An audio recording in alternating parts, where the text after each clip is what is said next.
جبنا لكم النهارده جهاز 7530 من شركه ديل فئه البريزيشن. جهاز مميز جدا، وزن خفيف، اخف فئه في اجهزه الورك ستيشن.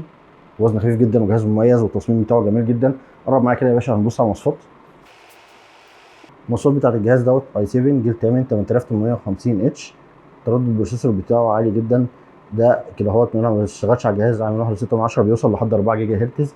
عليه الرام بتاعته من نوع الدي دي ار 4 16 جيجا، في 4 سلوت، يعني ممكن يوصل معانا لحد 64 جيجا.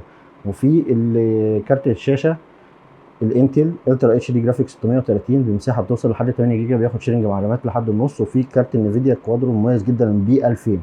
الكارت ده المساحه بتاعته الفعليه 4 جيجا بتوصل لحد 12. الشاشه بتاعته من نوع ال 4K. الريزولوشن بتاع الشاشه 3840 في 2160.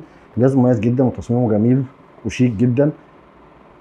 المداخل والمخارج بتاعت الجهاز معانا المدخل الاس دي كارد، 2 تايب سي، الاثنين شغالين باور.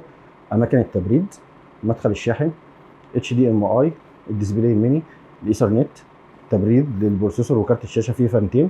في الناحيه الثانيه هنا اهوت 2 يو اس بي 3، الاثنين شغالين باور، والهيدفون جاك.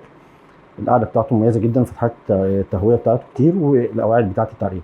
جهاز مميز جدا وجميل جدا. نتمنى تنورونا ان شاء الله في 40 شارع الدقي وتسمعوا فيه افضل سعر.